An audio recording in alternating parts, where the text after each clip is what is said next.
Welcome back. This is day 2 of the control panel build. If you like what I'm doing, just click the subscribe button so you can keep up to date with the videos. So far we've got the 240 volt side all wired. We've got the 24 volt transformer in. The next stage is to put the 12 volt transformer in there. Already we've got the solid state relay with the heatsink, the fan, all of the switches, lights and the PID. So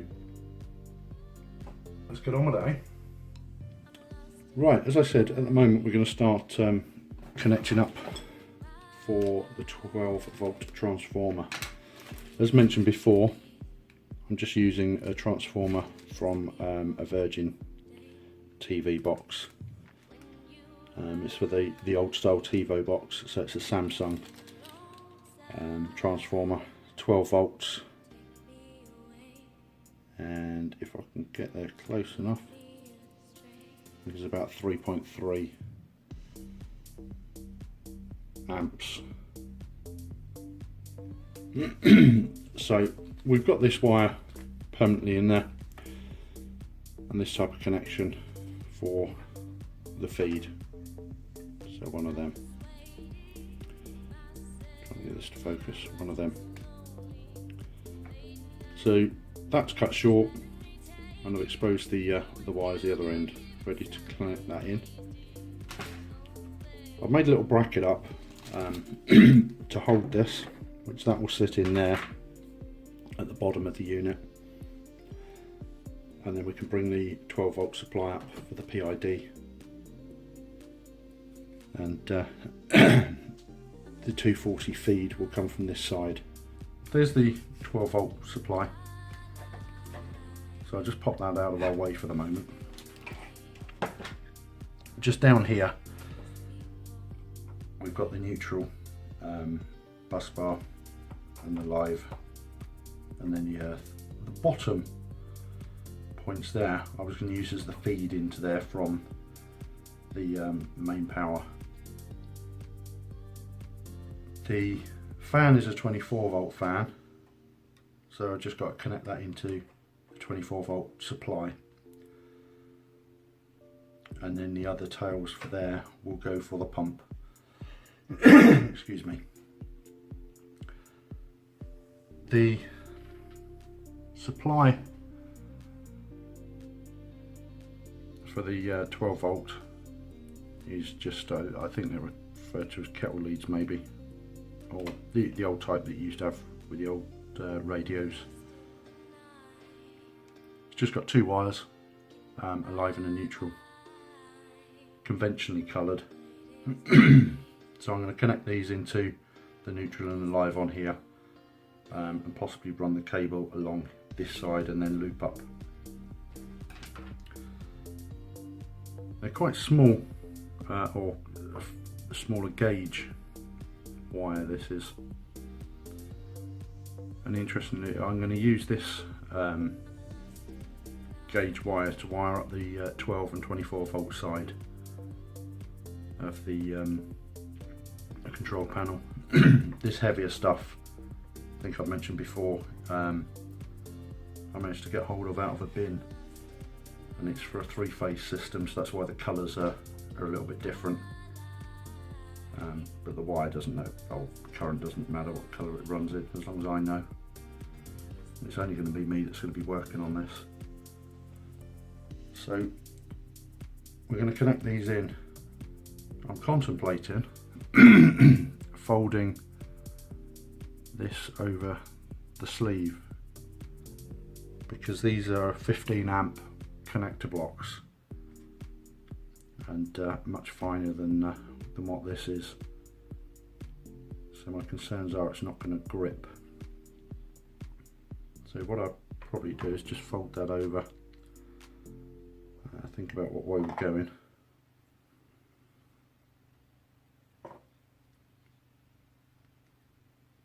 So if I fold that back on itself, and then I have the screw coming down on the top. It will push that against the brass part of the bottom. Yep, that seems to be held nice and snug.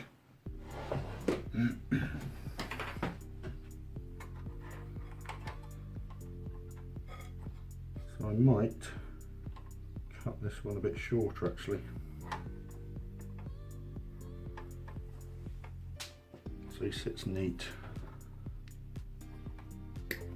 Cut that bit off. I'm just using a craft knife just to score the sheath.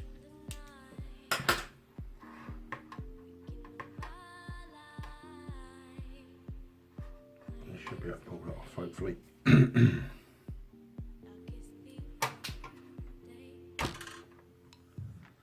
haven't scored deep enough, I don't think.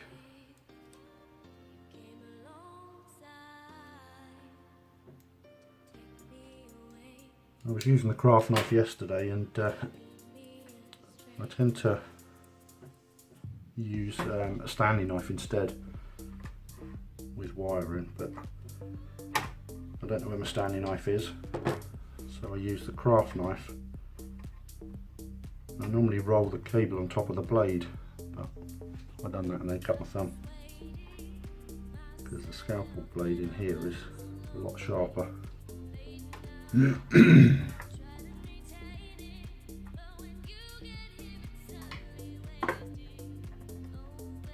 this is the live side.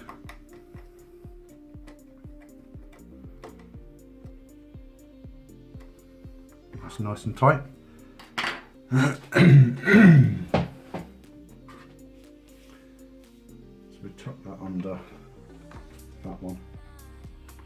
I'm going to try and keep it neat as I can. And that can come up into there. These connectors are kind of a figure of 8 type shape with 2 indents there, and fit into this here. So it doesn't actually matter what way round these go. So the feed on this transformer doesn't matter about the polarity. So that will go in there. Then we're going to bring this wire round to feed. I'll move it out a little bit.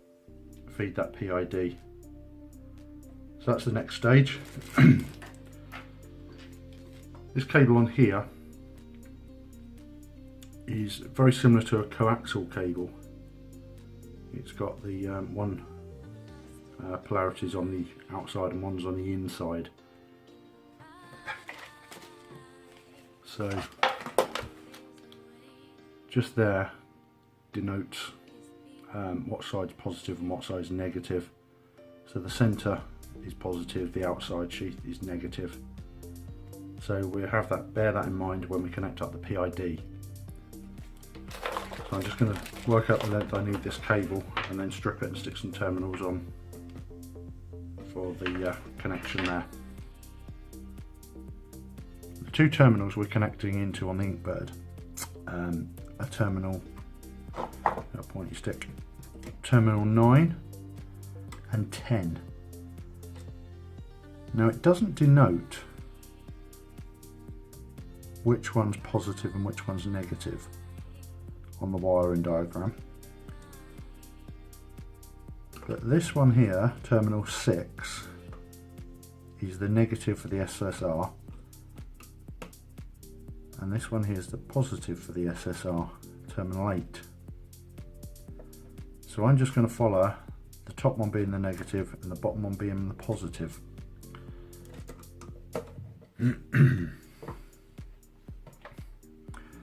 So if we remember the centre is the white one, which is the positive, and the black one is the negative.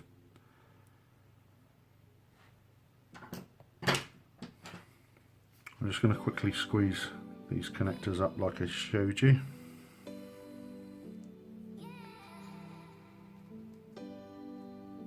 Just squeezing really gently. Come together a little bit. You can squeeze it as square as you can. It seems to go alright. In a little bit more. I'm also trying to make sure when I squeeze it doesn't suddenly squash down. So the top one's the negative, still needs to squeeze down a bit more on that top. I have one other idea, and that's just to cut one of the legs off. I don't really want to do that, but it may be necessary.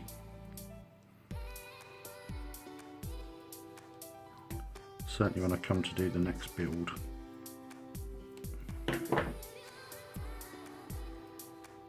So we're going positive was at the bottom, wasn't it? At the bottom.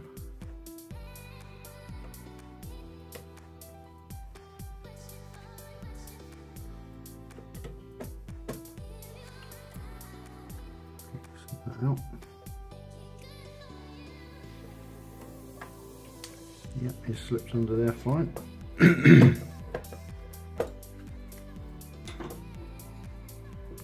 smaller screwdriver would be easier.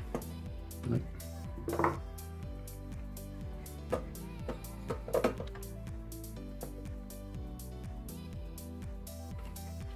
So that's down nice and tight. And the positive at the bottom on terminal 10. Yay! It's gone in even better, the positive.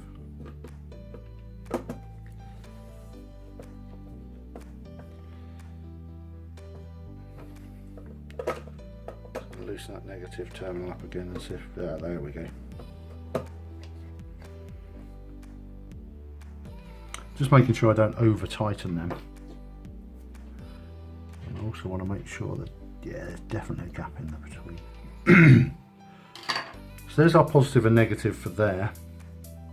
Hi, it appears that I've lost some of the footage from the control panel build. I think I know what happened. The SD card on the phone had become full. So I wasn't aware that it wasn't recording. So what I've done is come out into the greenhouse and I'm just going to run through from where we lost the footage and show you what we got up to. Right then, we got up to the point of powering up for the PID, which is these here, coming from this 12 volt supply. Disregarding this side of the panel, we've got an indicator light and a switch. So the next stage I wired up was for the solid state relay.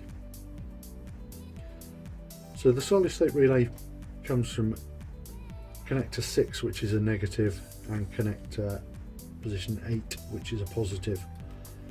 As I want the switch in here, I've run the positive through to this terminal here, essentially going through the switch, so that's just a switched link.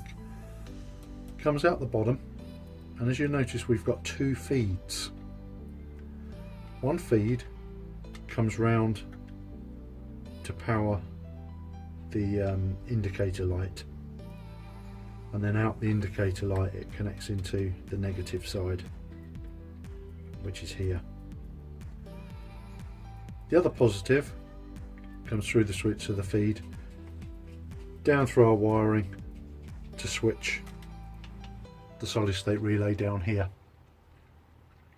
That in turn switches and then allows us to be able to switch the higher current, which then goes over to this side here, which is on a socket. So that's all. I wouldn't say simple because it did confuse me a little bit wiring this up, but it's fairly logical, I suppose. So that's the PID side. The only addition is the thermocouple. which is here. This thermocouple will go into the thermo well on the HLT, and then when we do the boil kettle. This connects in on terminals 3 and 4 for the 2 wired version. I think it's a K type. If you have these 2 terminals connected in reverse, when this detects heat, it actually displays a negative reading, so it lowers, and then consequently as it gets cooler the number goes up. So it's important to get these the correct way. You'll know when you're connecting in anyway, because it just won't appear logical. So this side here, these 2 are for the pumps. One side we're not using at all, which is these, as at the moment we're only using the 1 pump. The pumps I'm using are 24 volt. So we've got a feed from the 24 volt transformer that runs up across through the switch, and then we run back down this white one, which interestingly enough is the other half of this box here. So the cable we cut to power this PID, I've used the opposite end here to power the 24 volt pumps, because they've got a socket on the end that takes that. And then the opposite, the negative terminal, is just connected straight into the negative side on the 24 volt side. So if we shut this box up, tuck that in, I've just got to make a hole for that to come through, or not a hole, something for that to come through. I haven't thought about that at the moment. So if we shut the box, we've got the PID at the top here. The indicator light illuminates when the PID is switching and putting power for the element. And then I've got a 3 position switch. It's an off, on and on. I've chosen this type of switch because I originally wanted to be able to switch between 2 PIDs, one for the boil kettle and one for the HLT, but on this smaller panel we've only got the 1 PID, but because I want to make a bigger control panel at a later date, I've just utilised this. So we're going to turn it, I think it goes to the right actually, turn it to power on the element. These 2 here are simply switch on or off. They're in the off position at the minute for the pumps. At the moment we've only got the 1, and as I mentioned before, I'm probably going to block up them holes there. As a temporary measure, I've just connected this onto a 13 amp feed, so it just goes into the wall socket or an extension lead. But on the opposite side I've got a 16 amp socket on there for connecting to the elements, and this here is the feed for the pumps. Well, the build went pretty well, so the next thing I've got to do with the control panel is connect it up to the HLT. I may do that next weekend, depending on the weather and what I'm up to. So I've got some other things on at the minute. But what I will do is, once it's all connected, is I'll post another video going through the learning sequence for the PID, because from what I've read, it's got to go through kind of a learn sequence, so it understands how much energy is required to heat the liquor to the required temperature and things, just so it doesn't overshoot on temperatures. Got a little bit more reading on that to do, so once I've done all that I'll stick up another video. All I can say is thank you for watching. I hope you've enjoyed it. If you like what I'm doing, click the subscribe button up here. Over there should be some more videos. And as always, thanks very much for watching. Bye bye.